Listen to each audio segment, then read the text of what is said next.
All right. So I was talking about the importance of classifying a matter because it will also help us to know which procedure to undertake. So in the circumstances, since we are talking about money being owed to an individual and so on, you need to know the civil route that is supposed to be followed in terms of pursuing that action. If it is a criminal matter also, you need to know the procedure that should be followed in pursuing that action. And the other distinction being that criminal law is regulated by statute, acts of parliament. All offenses are actually listed in the penal code. And we also find offenses as well as the minimum maximum sentences in the criminal procedure code. So most of the criminal offenses are known as statutory offenses. Well, they are found in acts of parliament. We could have a few which are regulated by common law, but all in all, criminal law is known as penal law. When we say penal law, meaning it is found in regulated statute, and it is regulated rather by a statute, which is an act of parliament. And we have several differences, and some of which have to do with the evidence that is to be adduced during trial. So in a civil matter, there's a level to which you have to prove your case to be true or not, which is known as the standard of proof, which is also the same case with criminal matters. So when we talk about the standard of proof, it is higher in a criminal case because I think you know that criminal law deals with grave offenses, and even the sanction imposed is very heavy, such as death sentence, life imprisonment. So therefore, we cannot risk prosecuting someone successfully if that person is innocent.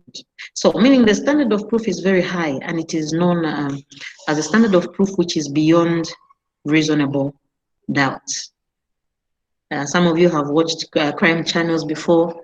You followed some court cases. You will hear that this case must be proven beyond reasonable doubt. And then the other thing on standard of proof, that is the issue with civil cases. In a civil case, it is on the balance of probabilities. Then apart from the standard of proof, there's now the responsibility for one to prove that perhaps the case is true or not. So this responsibility is known as the onus of proof or the burden of proof. So in a criminal case, the burden of proof is always on the prosecution. In a civil case, it is on the person who has taken the matter to court. So in terms of terminologies, again, you will realize that there are differences. When you hear of arrest, prosecution, conviction, these words are normally associated to criminal trials. Mainly for civil cases, we say a person is liable, but in criminal law, we say a person is guilty. Why do we say a person is guilty? Because for each criminal offense, we look for the mental element known as the mens rea, and we go for the actual act known as the actus reus. When the two are put together, they make up what is known as a crime and establish a guilty state of mind. But with civil cases, it is not necessary that we should go for these elements. And what will determine liability in a civil case mainly is to know the nature of the issue. If it is a contractual issue, we will apply the rules of contract. If it is a land issue, we will apply the rules of land law. If it is an issue to do with maybe tort, then we're going to look for the specific tort in question. Is it defamation? Is it negligence? Is it nuisance? Is it assault? Or any other tort that is involved? So those are some of the differences, let me say the major differences that you find between civil and criminal law. I have emphasized on the importance of classifying the law. Now, let me just talk about case citation. Criminal law, like I have mentioned, is in public interest. So when you are citing a case, Criminal law, we say the people versus Banda. The people is representing the people of Zambia versus Banda, the accused. So when a criminal case maybe arises, or a criminal matter takes place at a particular location, the first thing you're supposed to do is to go to the police. That is criminal procedure.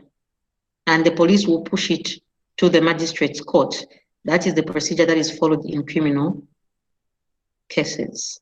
Of course, under the prosecutions department. We have the office of the DPP, we have National Prosecutions Authority there.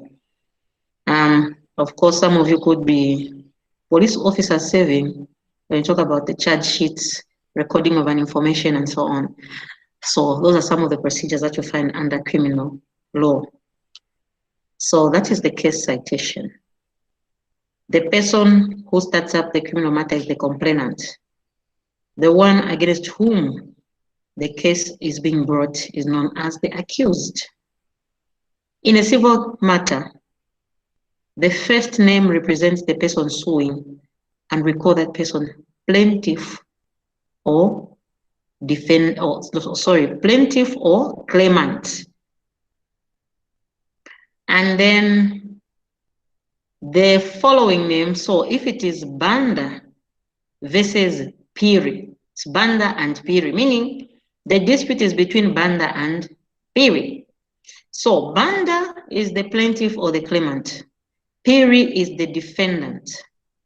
Now, if it is an appeal case, the first name will represent the appellant, and the second name will represent the respondent. So those are the terminologies that I wanted to bring forward. And I think having said that, I've given you the major distinctions between civil and criminal law. But I just want to briefly talk about the legal profession. And when we talk about the legal profession, we're talking about the people who are involved in the administration of justice in the country. This could be both people who've studied law and some who might not have studied law, but if they're involved in any work to do with law, well, they may qualify to be referred to as legal profession, as being legal professionals. But however, technically speaking, we mainly refer to lawyers. But I'm sure you know, with the amendment of the Legal Aid Board Act, that we also have paralegals who are working alongside lawyers to try and decongest the courts, or perhaps reduce the burden on the lawyers in terms of dispensation of justice. So this profession helps us to understand the law. It educates us about the law. So lawyers will help us in terms of resolving disputes. When you have a challenge, that is a legal challenge, you can see an attorney that will help you resolve that dispute. They can help us to interpret the law. They can help us to draft contracts. They can help us to protect our intellectual property rights. So basically, the legal profession performs a lot of functions in as far as legal services are concerned, including legal advice. So that is the legal profession. When we talk about the legal profession, we are talking about lawyers, people who've been formally trained in the field of law. And like I have mentioned, it's not only maybe people who've pursued the full degree. Some people could have diplomas, some people could have paralegal certificates and so on, but all of them collectively share a common view of trying to protect and promote justice.